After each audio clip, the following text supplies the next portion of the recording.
یہ حدیث شریف مشکات شریف میں حضور کا فرمان ہے، میں اپنی ماں کا وہ نظارہ ہوں جو انہوں نے میری ولادت کے وقت دیکھا کہ ان کے سامنے ایک ایسا نور ظاہر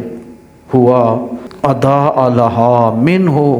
قصور الشام، میری والدہ ماجدہ کے سامنے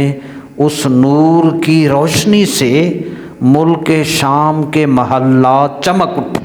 ولادت مکہ میں چمک اس قدر کہ ملک شام مکہ سے 1381 کلومیٹر کے فاصلہ پر قدرت کی طرف سے اتنی بڑی روشنی کا اظہار کرنا، یہی چیز بتا رہی تھی کہ میرے محبوب کے قریب جو بھی آئے گا وہ چمک اٹھے گا۔ مصر کے احمد شوقی ان کا جملہ ہے، ولد الہدی فالکائنات ضیاء وفم الزمان تبسم وثناء، سرچشمہ ہدایت جناب محمد رسول اللہ صلی اللہ علیہ وسلم کی جب ولادت ہوئی، ساری کائنات میں روشنی پھیل گئی اور پوری کائنات کا جو رنگ تھا، زمانہ اور کائنات